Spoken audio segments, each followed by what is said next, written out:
Who are you calling? Hello and welcome. Thank you so much for joining us, and thank you especially to my patrons and channel members. We've got two different topics that we're going to talk about tonight. First of all, I have Johnny Repine on. I'm sorry, is that the correct pronunciation? Is it Repine or Repine? Johnny? He still can't hear us right now. Oh, goodness. Repine. Okay. We're having some audio issues, and so Johnny is listening to us on the stream, and so he's hearing things about 3 to 4 seconds late. And so it's going to be a little bit tough talking with Johnny, but we'll see what we can do. And then in addition to talking to Johnny, we also have the ever lovely Bumblebee. Hi. Hello. And also we have Purple Rhymes with Orange. Hi. Hey, Purple. It's always glad to have you. I'm sure you're just as beautiful as Bree, but I've actually never seen your face. Yeah, I know. Nowhere near as good as Bree. I really admire you, Bree, that you can, be so public about it and be out there all the time. Oh, I have to. I don't feel like I have a choice. So, um, I started putting my face out there and publicly. Who would I be if I went and hid myself away when I transitioned? And I'm not going to do that. Yeah. So. Well, I was never comfortable with the camera even before I was transitioned. Right. So. Right.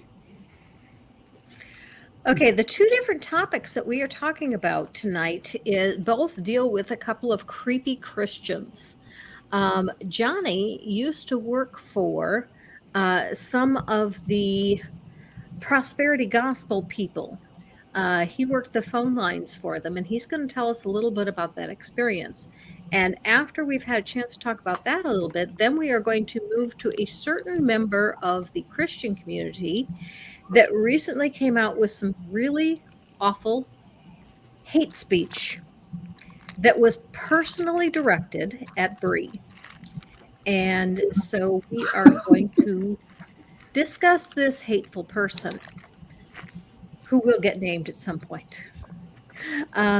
So first of all, thank you to everyone in the chat. Thank you for coming, Jenny. Thank you, Sandy. Thank you, Aunt Jer. I had some issues that the stream was listed as being unlisted. And so I finally got it on public so that other people can see could see that we were coming. But I was having a bit of an issue there. All right, so let's go ahead and start with John. Johnny, I understand you that used to work for a few of the prosperity gospel preachers. Which ones did you work for, and what did you do?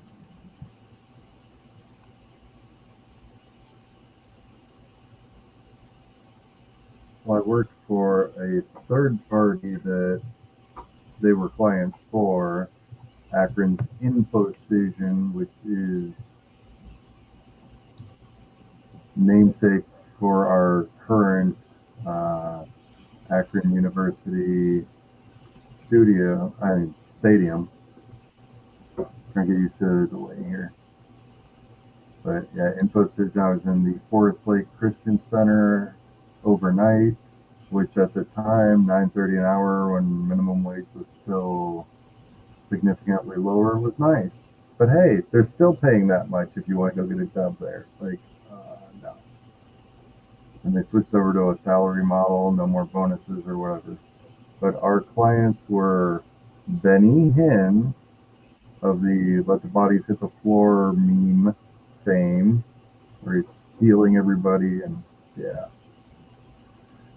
Joel Osteen and his oh so gracious church that he wouldn't let people in during the hurricane because reason. When his mansion looks like something out of The Sims, if you use the Rosebud cheat code, at least for the first Sims. Not sure what the money cheat is for the later ones. We had Inspiration Ministries, which is Mike Murdoch and a bunch of other pastors. Mike Murdoch will do a little song and dance about how people are stupid. Then he'll ask you for $1,000 seed gift to receive your blessings 1,000-fold. It could be hiding in your couch. It could be hiding in your kid's college fund. Yeah, there's a reason why it's hiding in my kid's college fund. So we don't touch it, so the kid can go to college. So when you did this, did you take prayer requests over the phone as well? Ask them on the outbound calls, because during that first month of training is daytime, and then you switch over to third shift, which was a real pain for one of the 3 people in my class. Did you take All prayer I requests as heard well? was Matthew something something, and as it says in Philippians something else. As long as 2 or more are gathered, it's church. We can pray together.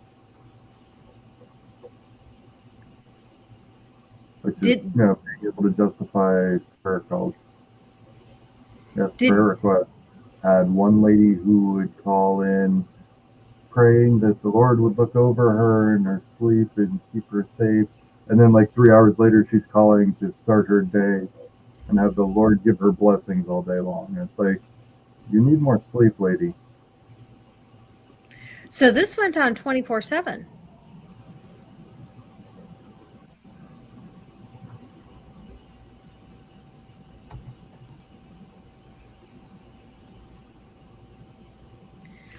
This isn't working. I don't think Johnny can really hear us. And so Johnny, I'm We gonna were the have overflow center, so like for Benny Hinn Ministries, they had their own people that took care of it, like 7 a.m. to 7 p.m. or something like that.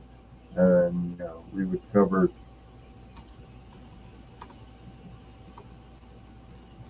okay. Johnny, let's have you on again another day, because the audio lag is just too big of an issue. It's too long between when I ask you a question before you start to answer. You don't know when I'm going to finish the question. It's just getting too difficult to try to carry on any kind of a reasonable conversation. So let's have you on another day, okay?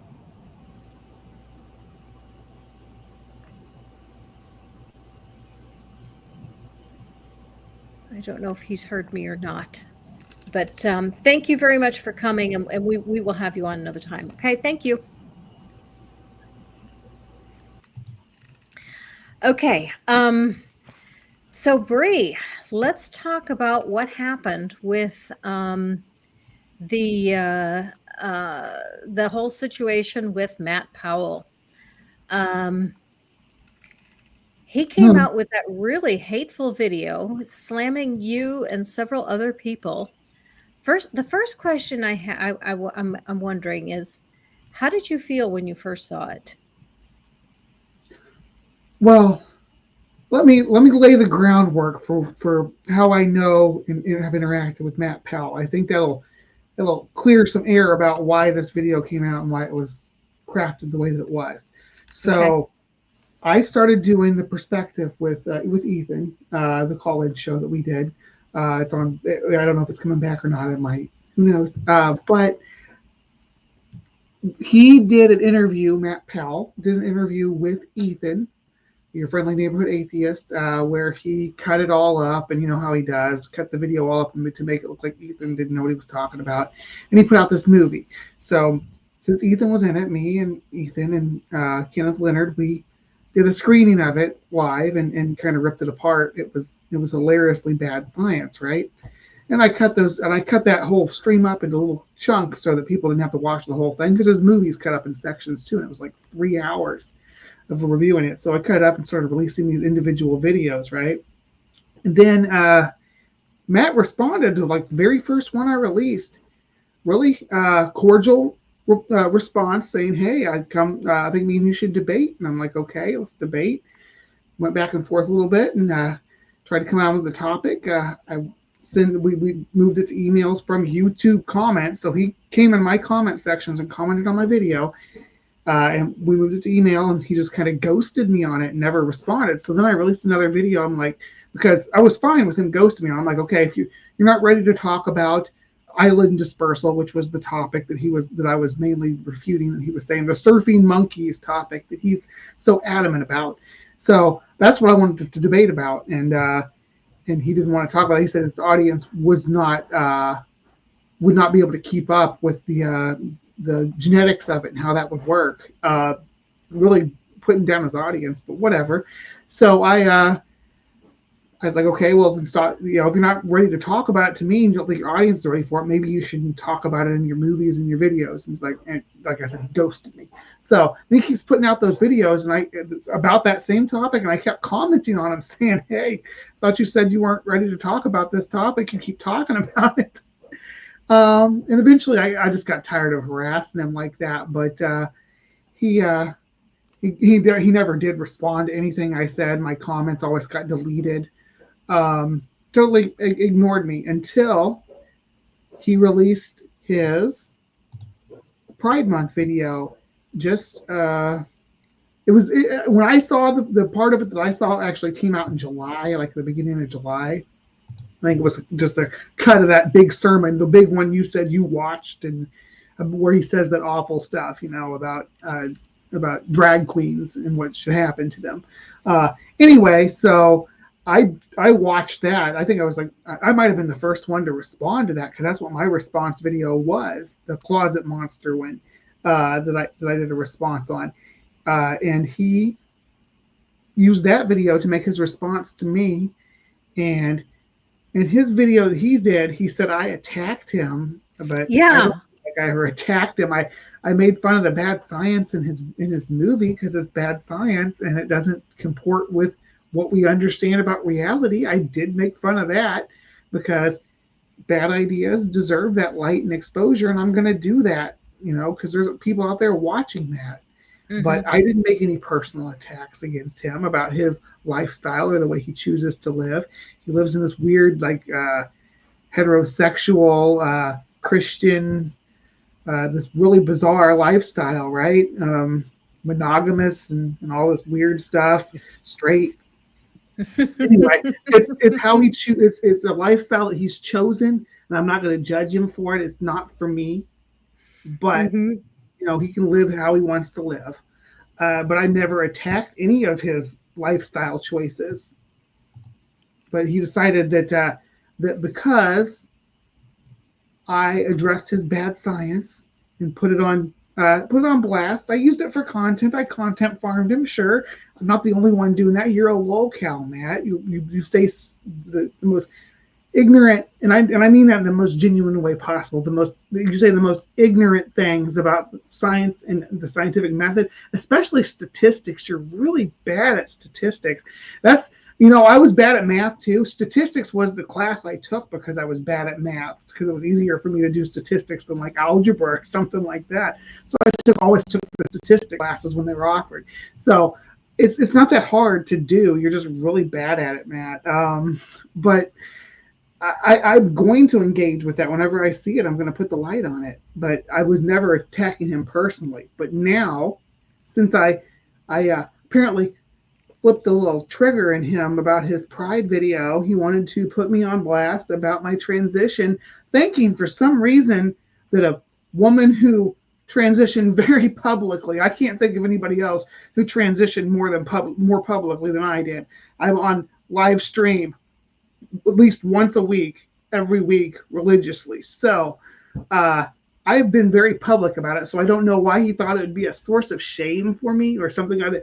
Oh, he said it about me.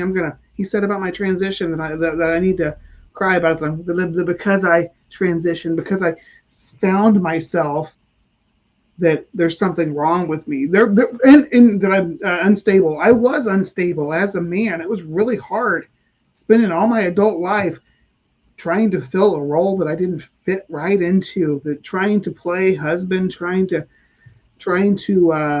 be that person that I wasn't, trying to fit in with the boys when I was a teenager. No, that was where I was unstable and unhappy.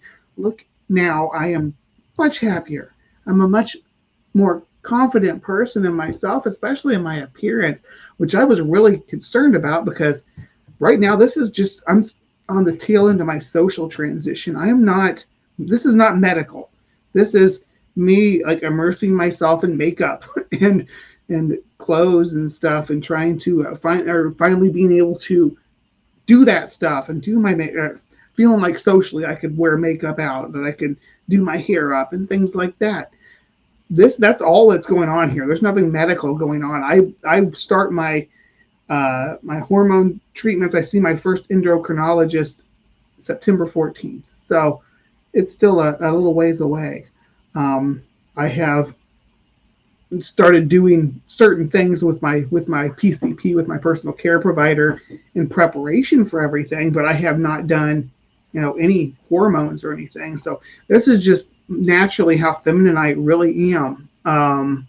If that says anything about me, and I've always been kind of feminine, but so if that says anything about me, it should say that you are not going to be able to shame me about that thing that's already in my nature and it's always been in my nature, even before I was out as trans, or even as I came out in steps. But even when I was just identifying as queer, I never would have been ashamed of the things that are presented about me in that video.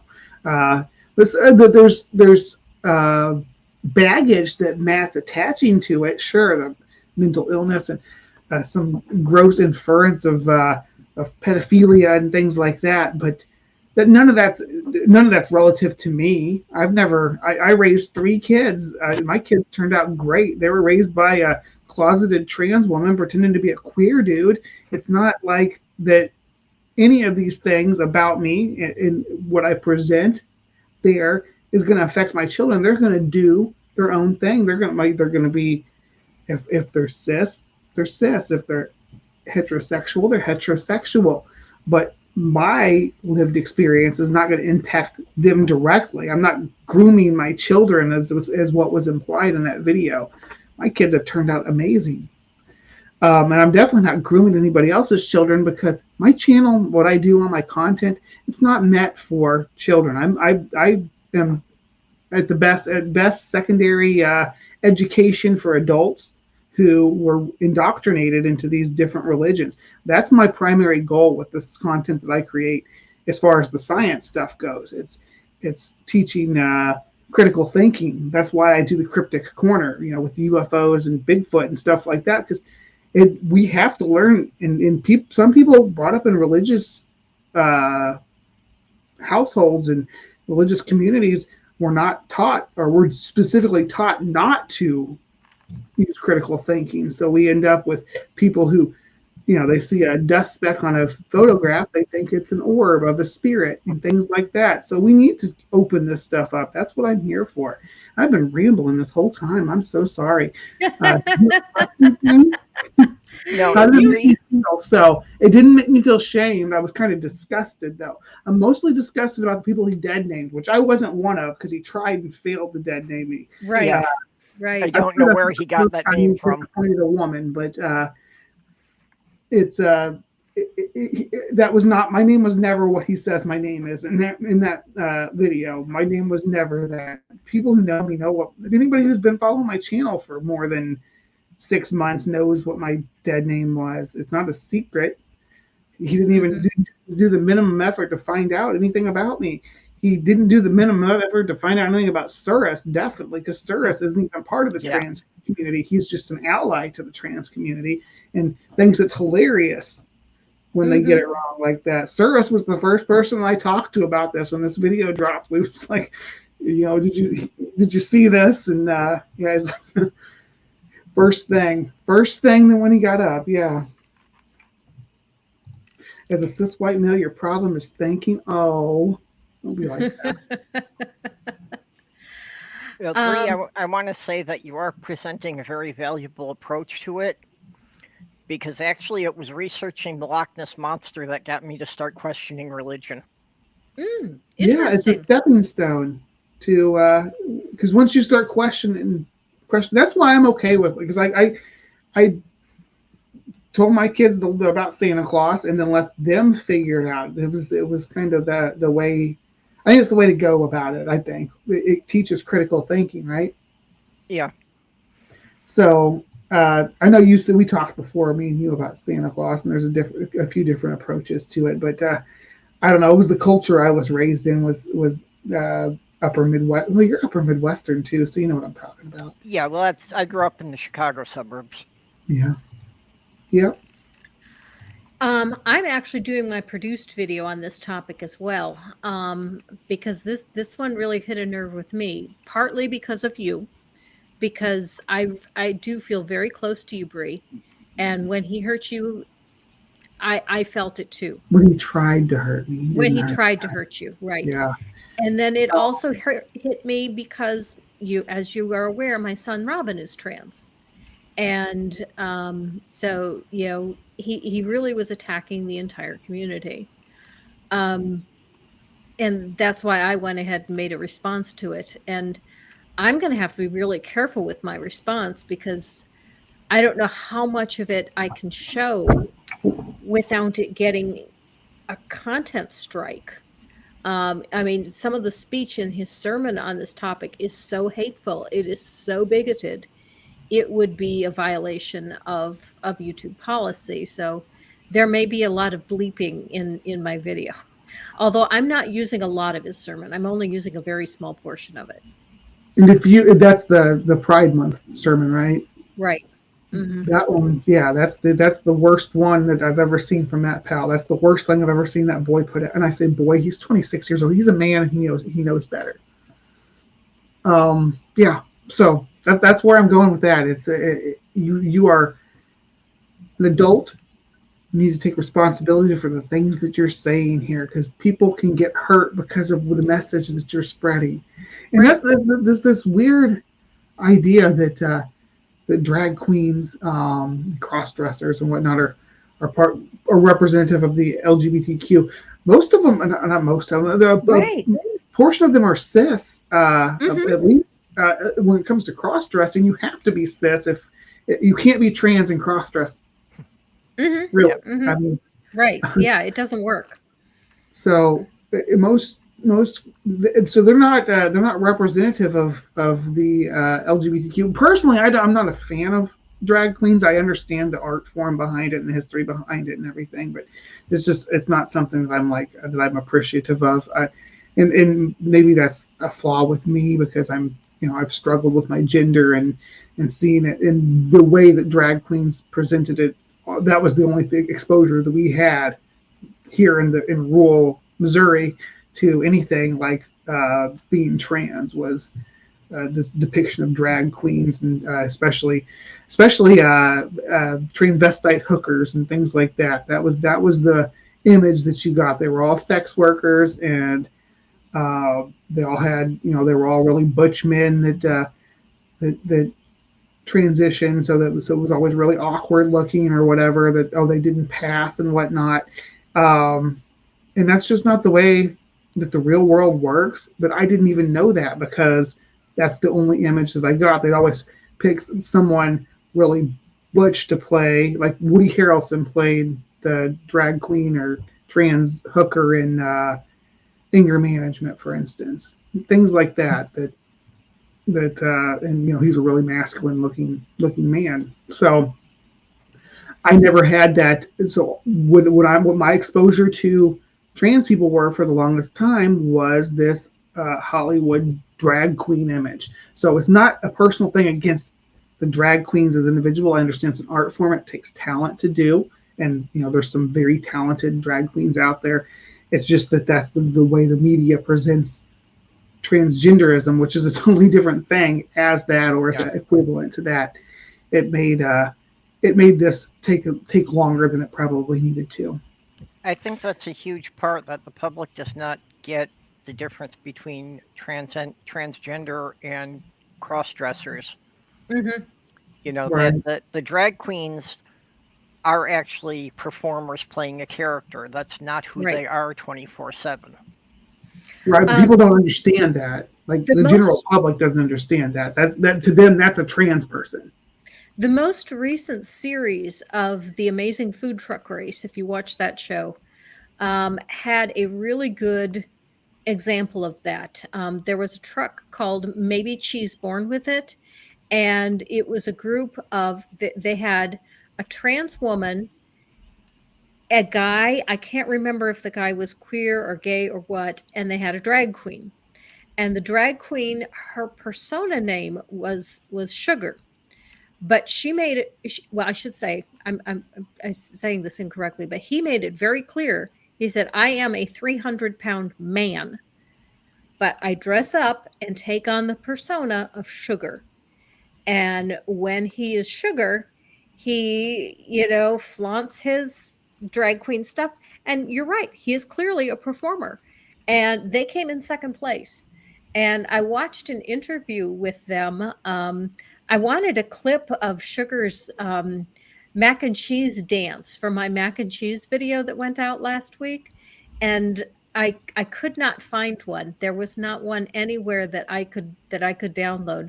But I did find an interesting interview with the panel with the three from that truck, and Sugar was saying that they just started their food truck 3 months before they were on Food Truck Race, and they were up against a truck that their chef was a Michelin star chef, and they got second place, and they got second place because Sugar was a great performer, and people were coming to their truck because they were, Sugar got them interested. Yeah, It's an art pressures. form. Let's go Team Sugar. It's definitely an art form. And again, I'm not trying to make personal attacks against the art form of drag queens, just that how it affected my development, and especially how it kind of hindered, I would say, my perception of what being transgender is, and made it something icky and repulsive when it never was, because it wasn't the way that it was being depicted. When I was still a believer long ago, I may have even still been a young earther at the time. I was attending a very conservative Christian church. We had a drama ministry, and I was on the drama team. And for a while, I was the head of the drama team. But before that, when I was just one of the members of the drama team, the head of the drama team put on a drama that included a role for a man in drag. And we had a man in drag on stage in a conservative Christian church, and everyone thought that was okay. Nobody thought that was creepy. But apparently this is creepy, though. It's the creepiest thing you'll ever see. You look how creepy I am. This creepy woman on your screen used to be a dude with a beard. Isn't that creepy? That's the way I was presented. I was like, what? Anybody who's ever watched 2 minutes of my content is not going to come away thinking I'm creepy. One of the things I thought was really weird, though, is in his video, he claims that his God sent trans people a strong delusion to lie to them, to convince them that they are trans. And I thought, if the only reason that transgender people are transgender is because God has lied to them and told them that this is who they are, whose fault is that? Yeah, my thing about it is, that. What'd you say, Purple? I was wondering about that too. Just the whole idea that, if these people would ever turn their back on God, or that God was going to give them this delusion, and it's like that just seems such a twisted logic. I don't see how they could, come to the creator of the universe being that petty to do something like that. So the other thing I'm wondering about is Revelation 21:8 says that all liars go to hell. So if God is lying to everyone, does that mean God is going to hell? I think Matt has condemned his own God. So my thinking on it was if all you have to do to become trans and to be freaking gorgeous is to reject God. That's my Bumble Brie beauty regimen. I rejected God, and I came out fabulous. So if you want to be fabulous too, reject God, and you'll be right here with me. God's a terrible procrastinator then.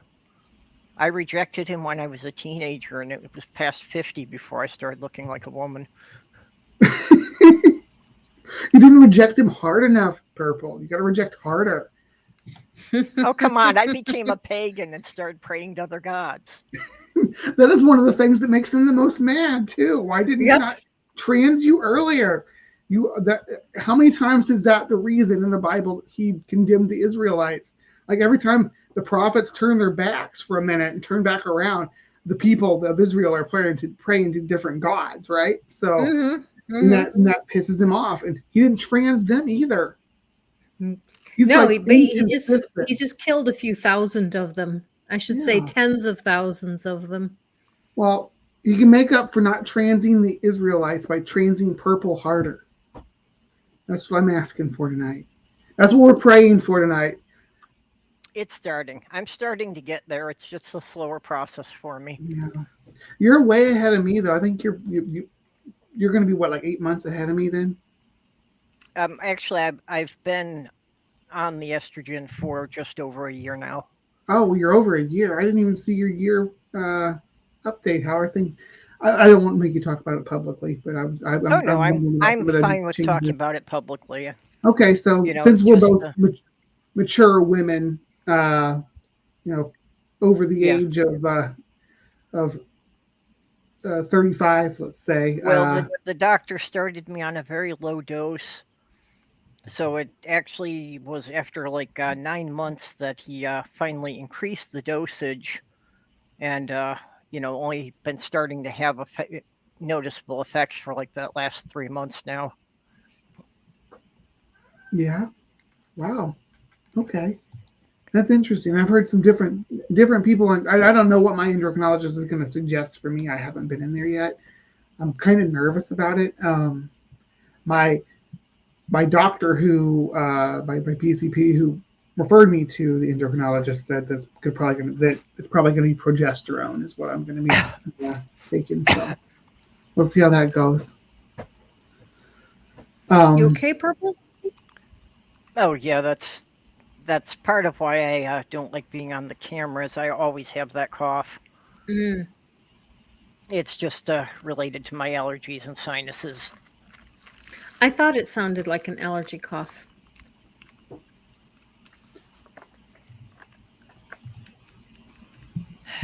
So Yahweh is a war god.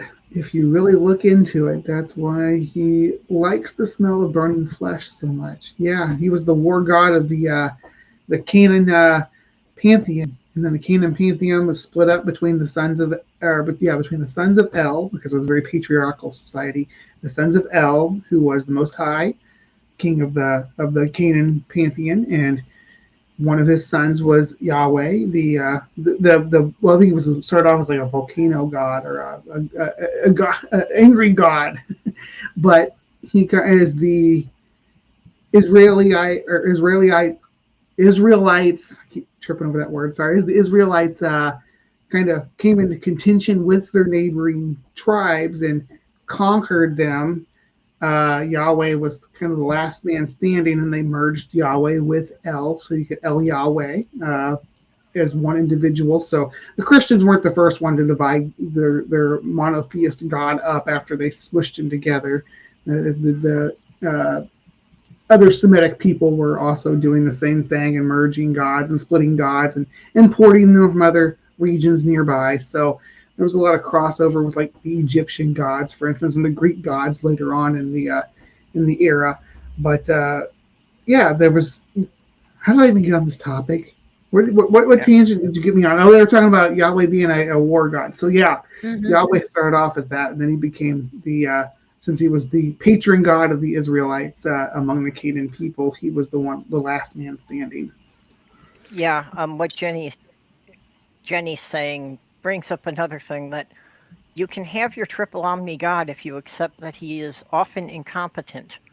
And I think this is just another example of that Bree and Jenny and I, he gave us all the wrong bodies to fit our brains. He's maximally incompetent, as Frank Turk would say. Maximally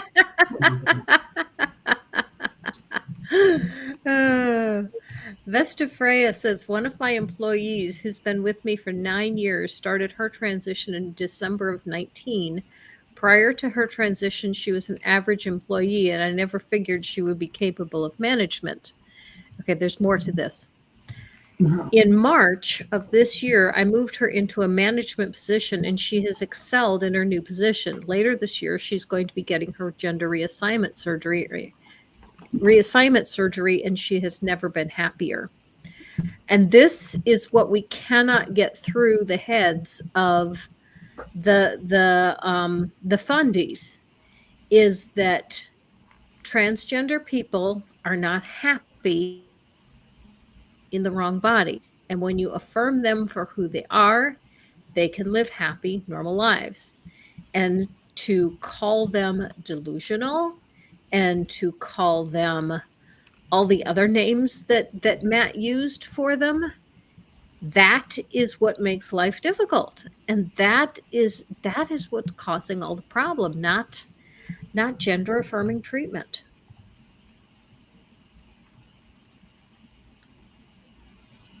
Sorry, my own little rant there. Oh No, no, I- I've been going on yeah. tangents this whole night, so you're fine. And, Maya might be right. So there's no mention of Yahweh in just in because the Israelites are Canaanite people, right? So Yes, they are. so there has to be mention of Yahweh in Canaanite culture. So can you Yeah. clarify for me? And I'm not saying you're wrong. Maybe I'm just misunderstanding what you're presenting, Maya. So, yeah, lay it out for me. I'm willing to listen. I love this topic and I love engaging about it. So if I'm wrong about something, I'm not Dr. Josh. I'm not a seriologist. I'm just a hobbyist when it comes to these religions and these different ancient cultures. I'm passionate about it and I love it. But I'm more into animals for the most part. So if you know more than me, yeah, hit me up. Speaking of Dr. Josh, my copy of Volume 2 of the Atheist Handbook, the Atheist Handbook to the Old Testament, arrived today. I haven't had a chance to open it and look at it, but I did not want the audiobook, even though it is narrated by Seth Andrews, and he sounds so good. He sounds so sexy. But He really does. he does, but I needed a copy that I can use for videos, and so I need to be able to turn the physical pages, so I got a hard copy instead. And Johnny says they don't want people to be happy. They want people to be subservient, and he's absolutely right. Yes. They think that there are cogs in society that everybody has to fill, and you don't get to pick which cog you fill. They get to pick which one you fill and kind of shoehorn you into it. And if you try to resist, you're just being, I don't know, the new term for it is woke. That's what they call it now. But it wasn't always woke. They used to use other terms for it. But that's what the modern approach to it is that if you don't want to fit into the role that their vision of society has for you, then you're just being woke. I don't think they know what woke means. Maya says the Hebrews did evolve from the Canaanites, but I think Yahweh started as an area. At least that's the earliest usage of it in writings from Egypt. Interesting. I do know that Asherah was originally the wife of Yahweh. Yahweh was not the one God in the beginning. Yeah, he had a consort. Mm-hmm. Yep. But El, I don't think El had a consort though. Wasn't he the one? Because he was the one above all, right? I don't know. I don't know enough about that. Maya says, as far as we know, they're still looking for the origins of God. Totally possible the Israelites made it up when they split off from the Canaanites. There were gods before them too, long before them. Yeah, there were whole pantheons and whatnot.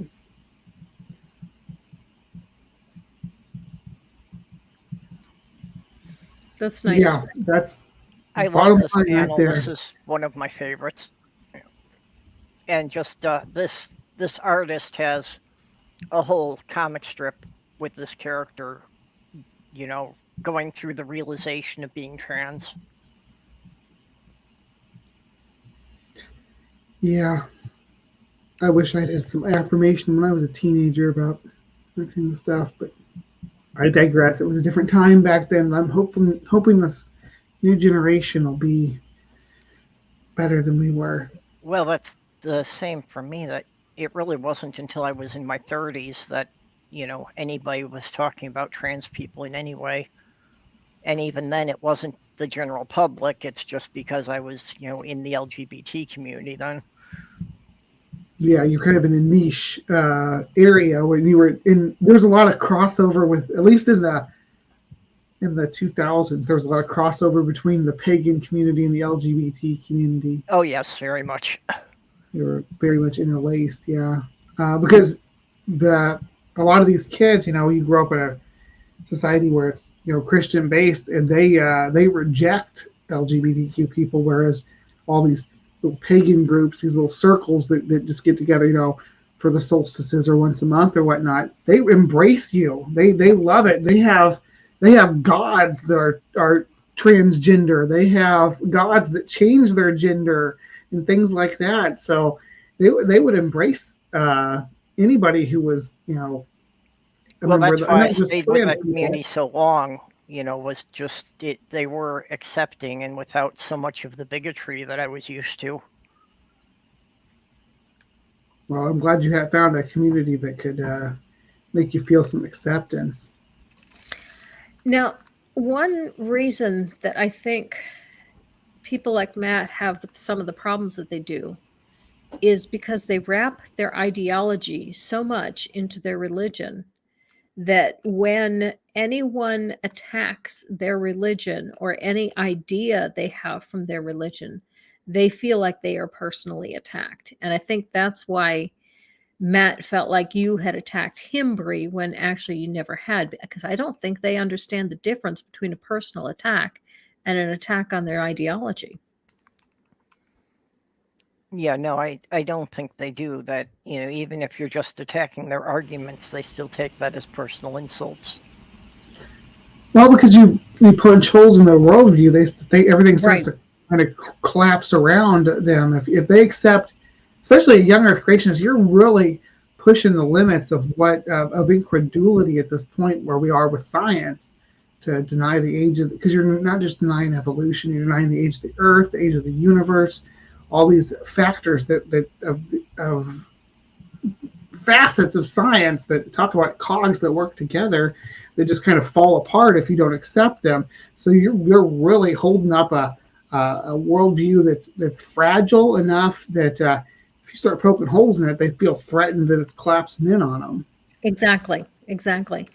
And in one respect, they're right, because that's exactly what happened to me. I was a young Earth creationist, although I was at a church that was kind of half and half. Some people held to young Earth creationism and some people did not. The pastor had a disdain for Ken Ham, but not because of his theology, but because he insisted that anyone who did not agree with his theology was not a Christian. And my pastor said, there are a lot of top rank Bible scholars that accept evolution.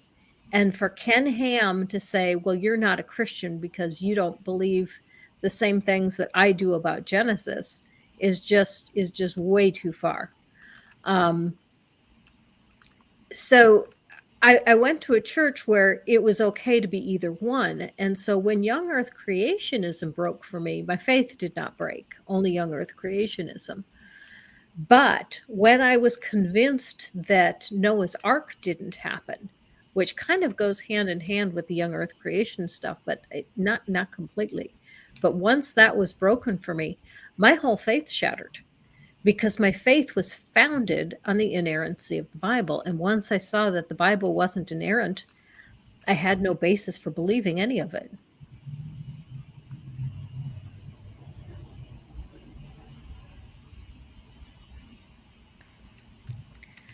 Somebody get that awful creep out of my chat.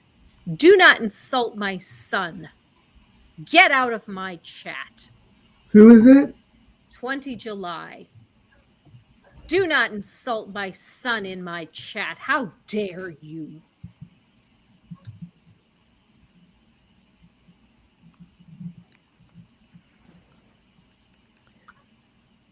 I didn't even know who they were referring to there. No, he didn't. But he's got no business making a personal attack on someone when he doesn't know who it is. Trans.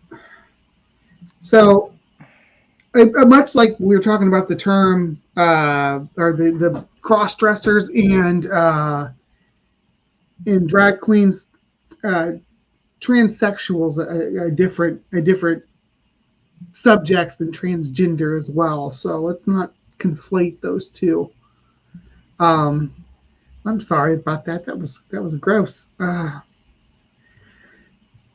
So yeah, I did see your video with Robin this morning. Though that was cute. That wasn't supposed to go live. That is, the audio portion only is intended to go into the video that I'm making that I'm going to release on the produced video. And I just needed Robin to record some audio for me, and I accidentally hit go live. And when I realized it was a mistake, I said, "We're not going to be on here for more than a minute. Nobody's going to notice."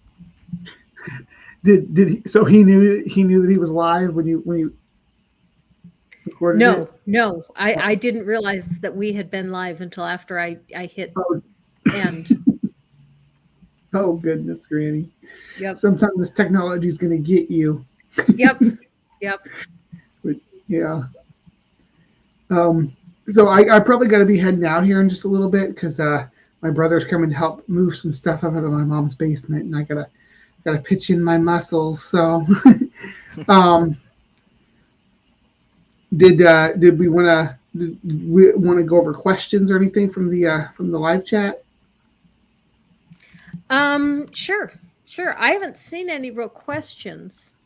I've been bringing up comments as I see them. I got a little lost though with that one. Yeah. Well, aside from that one, I think they're all people in the community that we're all familiar with and have talked to a fair bit. Yeah.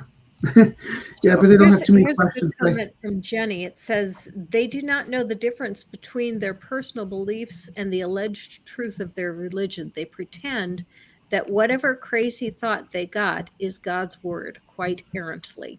Yes. Yep. Well, and that's how they justify believing impossible things, is because they say it was the word of God and God is always right. Well, when they say things are written on your heart, that's basically saying that that this is what my conscience tells me is the right thing to do and the wrong thing to do. And sometimes it's it's based, and sometimes it's not. So you making this inference that because I have a feeling that trans people are icky. Yes. Icky. Mm-hmm.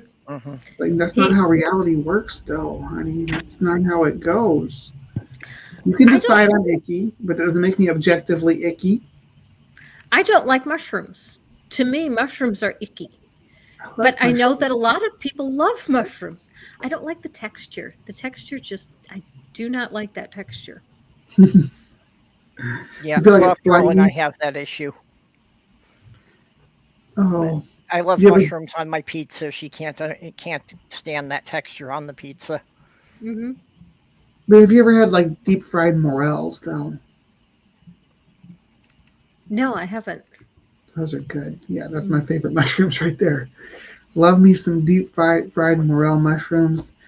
We have I live in I'm in the Midwest, so we go mushroom hunting in the spring and go out, collect them in the woods.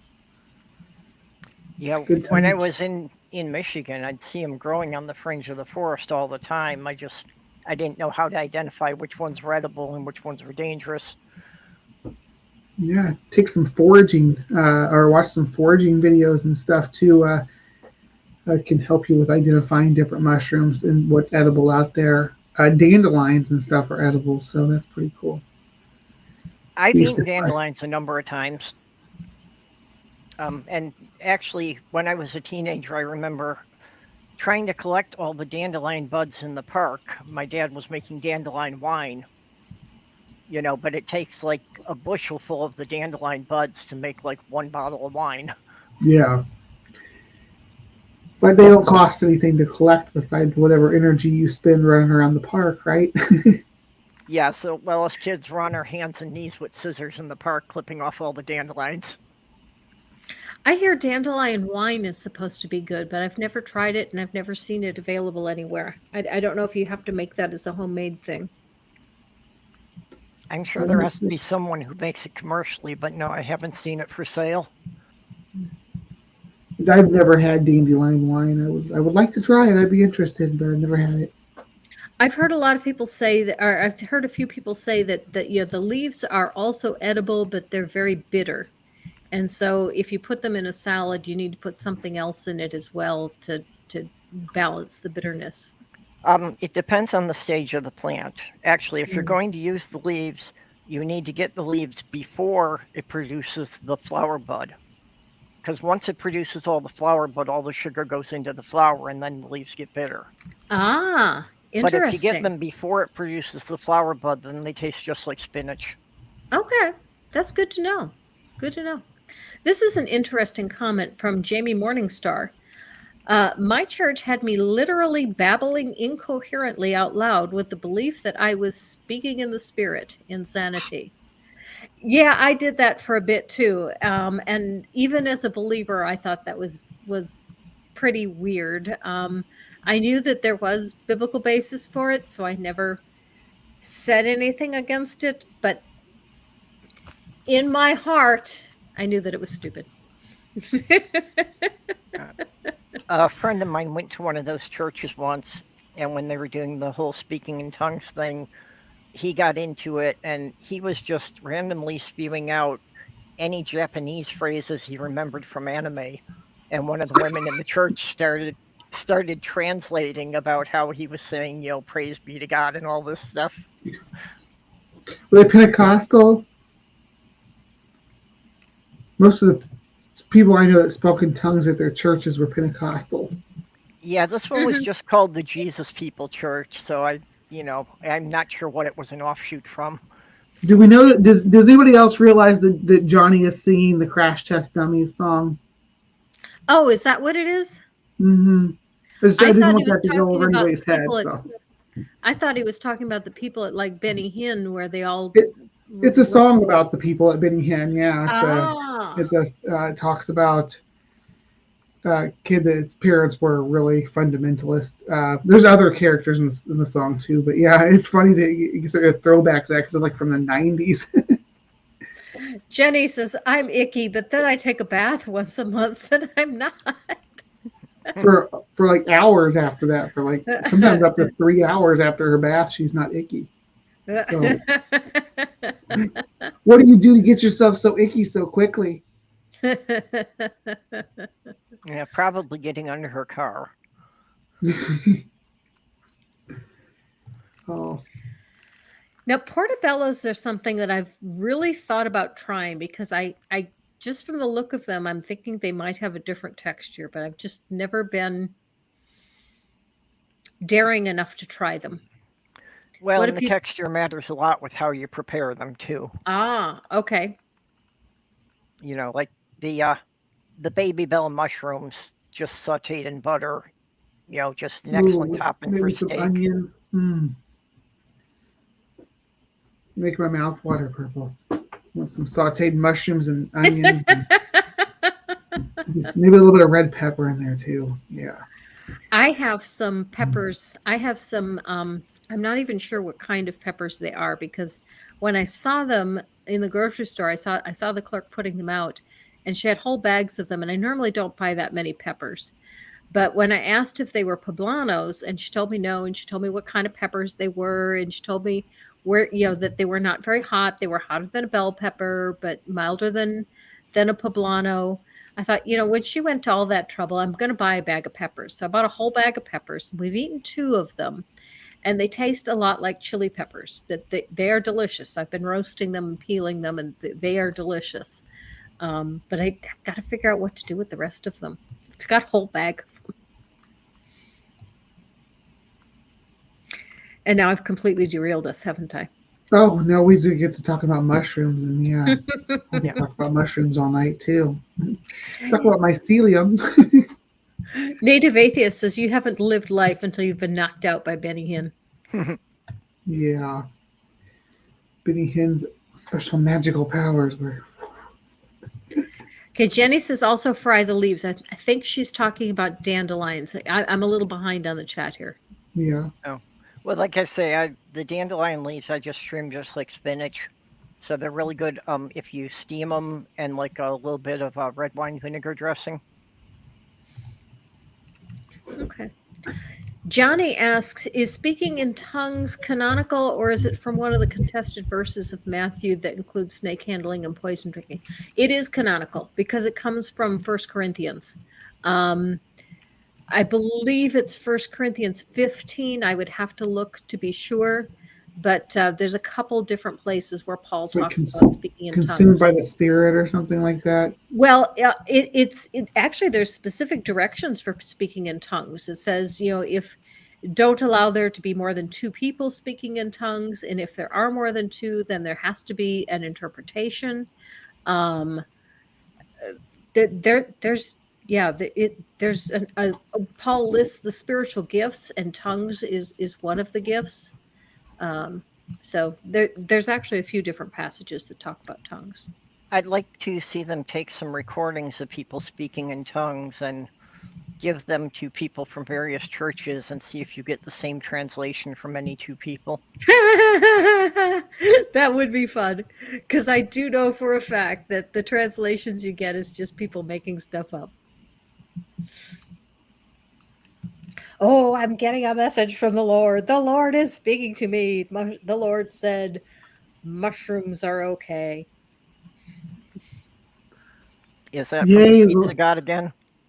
Well, I reject this message from the Lord, and I'm going to schism our church, and we're going to start a non-mushroom eating church.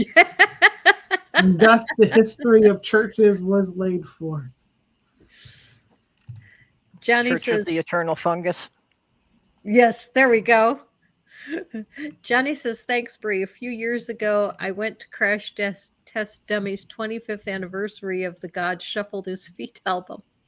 Yeah, that's the one that has that track on it. And that's the only song I know by them that I can think of. That I recognize it immediately because it lurched all over the church floor. I worked with a young man who was.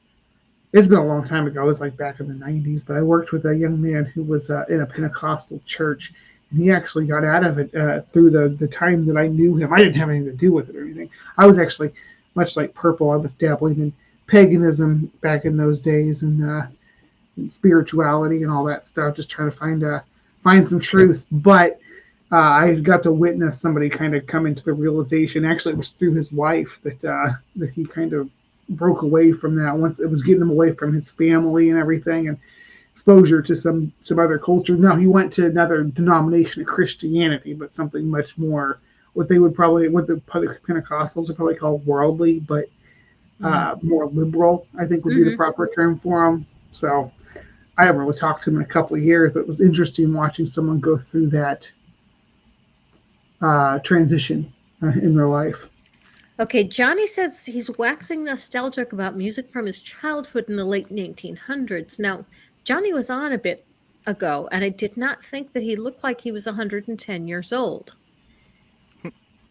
But if he was around in the late 1900s, that would make him at least 110. No, that'd make him, it'd make him at least 110 years old. Oh, well. I think he means the 1990s. Yeah. Well, I mean, I guess if you're talking about the late 1900s as in the century, you'd be talking about 70s, 80s, and 90s, right? Yeah, I guess so. Yeah. Which did have some good music, I gotta say. That's music I grew up with. Yeah. It's not an opinion my family will endorse, but I came to the realization in retrospect that my grandfather was pagan. Just at the time, nobody really had words for it. Because he went to church on Sunday just because everyone did, but anytime something was troubling him and he needed to pray, he hiked out and sat down on a hollow log in the forest. That's when he really felt spiritual, was when he was walking through the woods. Yeah, that's kind of neat, actually. I find peace in the woods, peace of mind when there's stuff troubling me. Walking in general helps me, but definitely walking in the woods, taking a seat by a babbling brook or something like that. Well, one corner of his property touched a small lake, spring-fed lake, Hmm. and there was a hollow log there. And one summer, a family of otters had their babies in that log, and that's where he Yeah, usually went. So I always referred to that as the Otter Church. the Otter Church. Uh, you got me thinking of was Pastor Alex on Twitter, Church of the Forgiving Eagle. Yes, yes, I love it. Now, what is the origin of that? I don't know. I Oh, stumbled okay. into it like Yeah. late in, and I'm like, I'm in whatever's going on here. Right, I Very that's see good. the what I did posts on too. Twitter, but I don't know any of the background of that. Yeah, Okay. it's a very good chicken. I like that. What kind of bird it is, it's a very good chicken. Uh, anyway, I do have to bounce. So Okay. I, yeah. If you have any other questions for me, I'm definitely got a few minutes that I can answer them. But yeah, they're going to be waiting for me here in a minute. So, Okay. all Okay. right. Well, much love from the Hive. And if you aren't subscribed to Hive Science, I'm sure Kelly's probably put my link in the There is a description link. down below. Yes, there So, is. Well, there's uh, there's a link to your link tree. So they have to yes. go to your link tree and then from your link tree to your Hive Oh, Science. there's all the cool stuff on my link tree. If you want to support me on Patreon, it's on my link tree.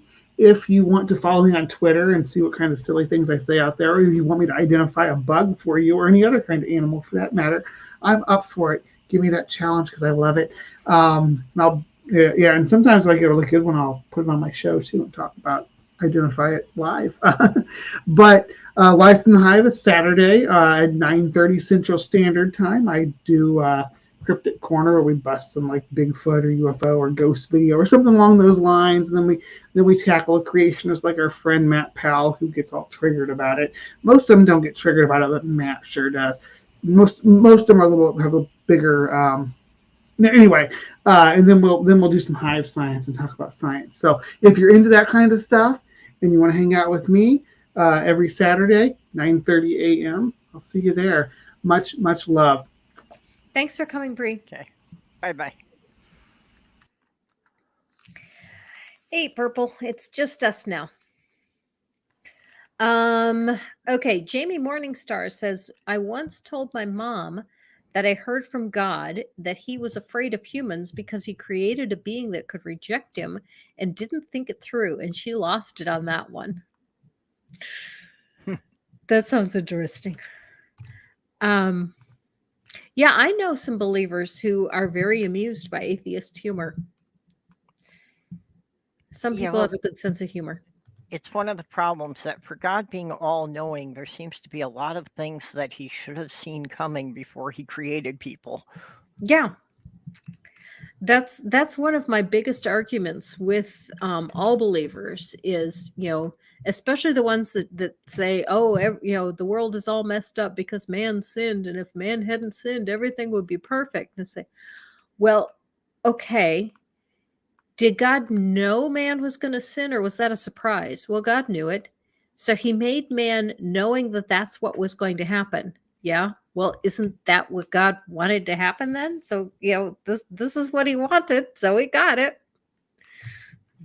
Yeah, well, that's why I say that polytheism makes a lot more sense than monotheism. Mhm. Because if there's only one God in charge of everything, then everything that's messed up has to be something he screwed up or something Right. he planned. Mhm. Whereas if you believe there's a dozen gods constantly squabbling over who's in charge, it makes sense that everything's screwed up. Mhm.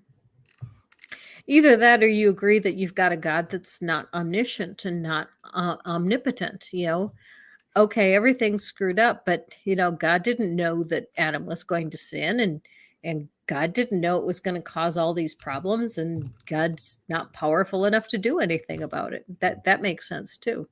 The universe is Yahweh's middle school science fair project. Is that one of the comments? I'm still not to the bottom of the comments yet. No, that's something I picked up some years ago. Okay. If your church bans chicken, you won't be able to eat anymore because everything tastes like chicken. How about communion bread? You'd have to ask Junk Shop about that.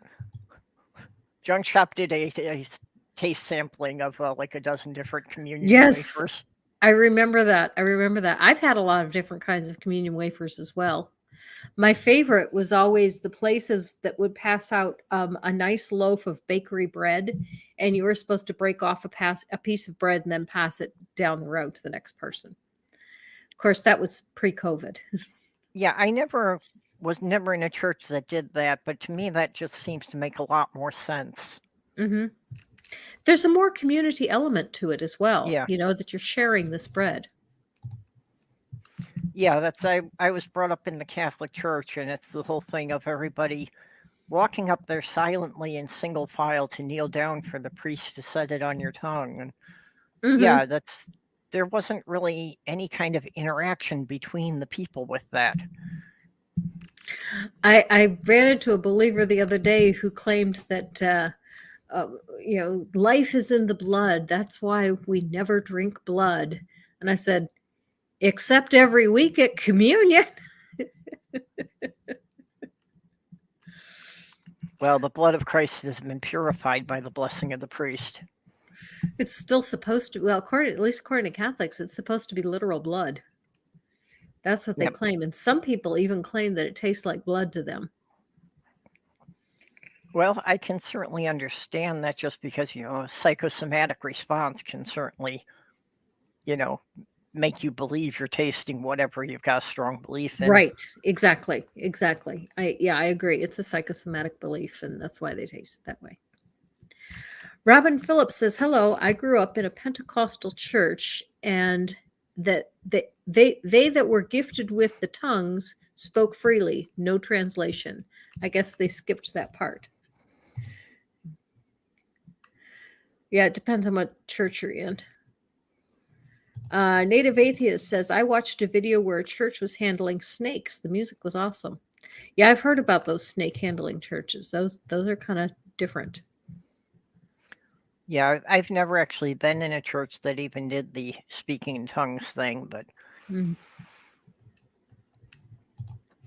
Johnny says, think of Yahweh as a game master, all-powerful creator of the universe, but then the player character messes it up.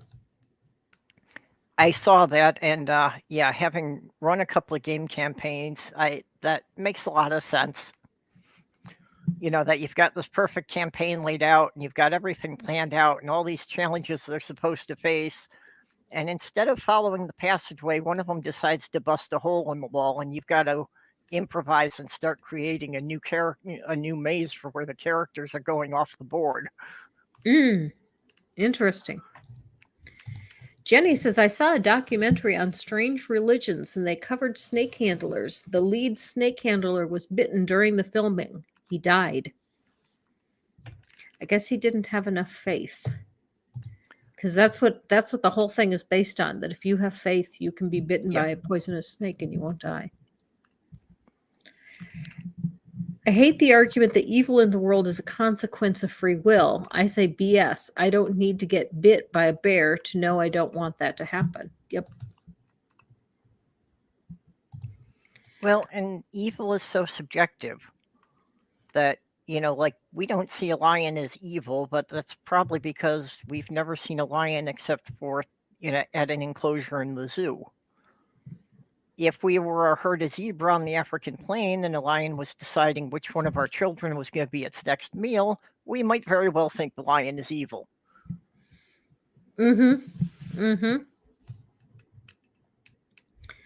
Vesta Freya says, before I earned my PSC in psychology, I worked on a psychiatric ward. We had a number of clients who talked to God, or God talked to them, or Jesus talked to them, or they talked to Jesus. I know a lot of people who talk to God or Jesus, and God talks to them, they claim, but they are not in psych wards. Yeah, that's one of the things I wonder about a lot, is that, is it just a matter of marketing about which ones just become preachers and which ones wind up in psych wards? because I don't really see a difference in the behavior. Mm-hmm. Scapegoat is scary. It says Dark Matter 2525 has an entire series based on Yahweh being a hellish kid in high school, and our universe was a school project. It's not based on it, it's in it. Okay. I guess I missed that series. I had followed him for a couple of years, but not so closely recently. Psych ward residents are oftentimes big fans of God. Okay, I think I am finally caught up. Well, and I wonder how much of that plays the other way too. You know, I don't know how much in psych wards they might encourage people to, you know, have a belief in God, since so many of the hospitals are Christian based. Mm-hmm. Mm-hmm. I don't know. Scapegoat says Dark Matter is very thought provoking. He sees angels in the Bible I never saw in all the years of reading it. I recently started writing a drama, and I'm trying to decide if I should find some people to act it out or if I should turn it over to Dark Matter and ask him if he's interested in having the script. But basically, the plot is that the church, the bride of Christ, is in court seeking an annulment based on failure to consummate the marriage. And so Jesus, in his defense, brings up all the times that he screwed the church and says, see, I most definitely did, in fact, consummate the marriage. So then the bride counters for a divorce on the basis of abandonment.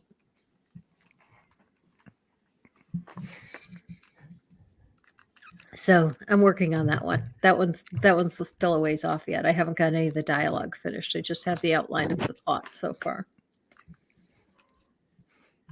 Yeah, I could see that Dark Matter might illustrate that one. Yeah, because he's done a number of courtroom ones. Yeah, that's what I was thinking. Okay, we are caught up on the questions and the comments. Oh wait, got another one here from Jamie Morningstar, who says my church had me convinced that being queer was actually a demon inside me. I was almost admitted because of that. Oh gosh, I was only 17. This stuff messes with your head. Yes, you are absolutely right, Jamie. It absolutely does. You can convince people that they are crazy when they absolutely are not. Yeah, I have wondered if my Tourette's had been a bit more extreme, if they might have taken that to demon possession when I was a child, since it wasn't diagnosed until I was in my 30s. Mm-hmm. Well, it's a good thing they didn't, because a lot of people have been seriously injured and even killed by people who were allegedly exorcising demons. Yeah, the Catholic Church especially is big on doing the exorcisms, and I know there have been a number of lawsuits related to Catholic priests doing that. Mm-hmm. Which is really stupid, because, you know, there are examples of exorcisms in the Bible. And when they do it in the Bible, all they do is pray over the person. They don't injure them.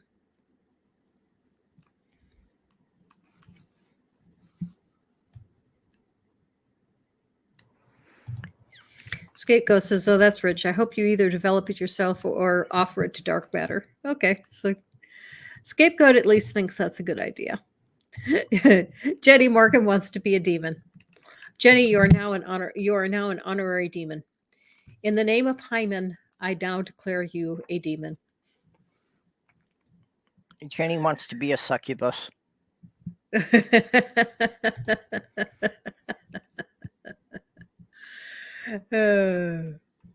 Yeah, actually, when you think about it, me going from Catholic to pagan was not a huge step when you see how ritualized the Catholic services are. Mm-hmm. Mm-hmm. Well, another reason I see a lot of similarity between Catholicism and paganism is Catholicism has all of the saints that you pray to. Yes. And it's only one step away from praying to other gods. Yeah, you have all the intermediaries. It's like God has to delegate things, and each saint has their own speciality. You have to pray to the correct saint for the right thing. Jenny says, but in hell, all you knaves. So when you were a pagan, was there a particular, are there different forms of paganism, or I Oh don't yes, know how. there are like thousands of different pagan beliefs. It's really an umbrella heading that encompasses all sorts of things, and there are constant arguments about even the definition of paganism and what is or isn't included in it, like whether or not Native American religions are included under the pagan category. Okay. Now, in the branch that you were in, was there a head god and other gods were minor gods, or were all gods equal? Well, I was an eclectic pagan. I never really identified with any one particular group.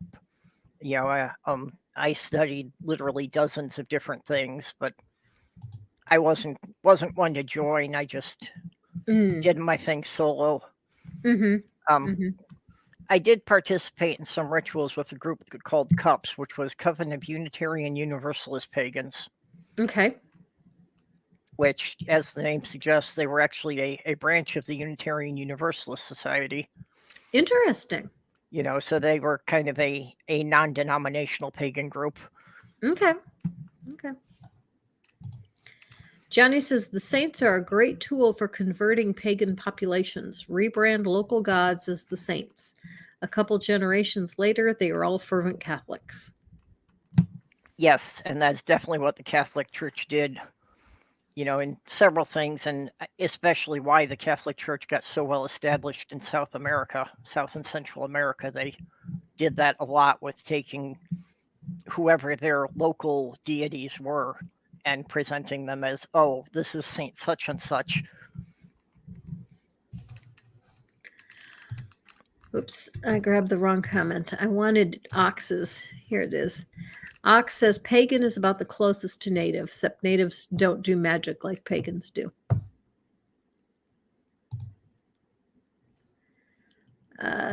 Johnny says Appalachian hedge witch purple. Possibly hedge witch. I've never been to the Appalachians.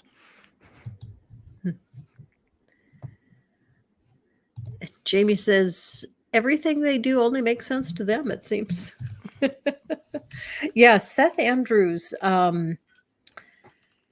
description of what a passion play looks like to an unbeliever is hilarious.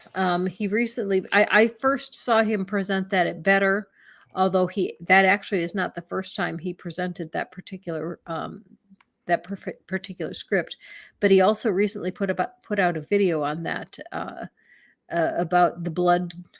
I don't remember the name of it, but look up Seth Andrews in his most recent video describing what it's like for an unbeliever to see a passion play and what they see, which is so different than what a believer sees. I'm not even quite sure what you mean by a passion play. Oh, a passion play is the Easter story. Yeah, when you see a bunch of kids getting together and putting on the Easter story, kids dressed up like Roman soldiers and crucifying one of their own friends, Seth points out how nobody would stand by and watch them if they were going to hang one of their friends, but crucify them. Oh yeah, go ahead. That's entertainment. Yeah, I've always wondered about that if Jesus had been beheaded, would they all be wearing around a little executioner's axe? Mm-hmm. Or a guillotine. Well, we are about out of time, and so I'm going to start wrapping us up. And Purple, why don't you tell us what you've got coming up on? Do you have any particular themes coming up on your show in the near future? And you do Thursday evenings and noon. I see you at noon, and I never remember which day. There's Purple. Yep. Time to tune in. Yeah, noon on Wednesdays and 10 p.m. on Thursdays. That's Central Time. No, I just do casual chats. I name them after whatever random holidays I find, but we rarely stay on topic for more than a couple of minutes at best. So it's just, pretty much an open room for whoever wants to come in and hang out and talk about whatever's on their mind. Okay, that sounds good. Next week for a live stream, my guest will be James Richardson.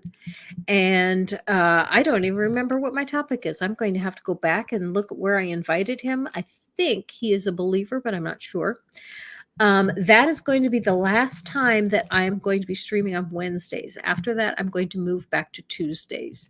I'm bumping up against Vice Rhino on Wednesdays, and I do not like doing that. When I finish with my stream, I'm usually kind of tired and I'm not wanting to go watch another stream, partly because I've had the lights shining in my eyes too long and I want to be in the dark for a while. Of course, I guess I could watch his stream from the dark, but anyway, either way, I'm tired of doing Wednesdays, so I'm moving back to Tuesdays. So next week we'll be on Wednesday, and after that we're moving back to Tuesdays. And produced video will also be on this topic as well, covering the ridiculousness that is Matt Powell. And the title of that video will be How to Be a Decent Human Being. Purple, any other final comments?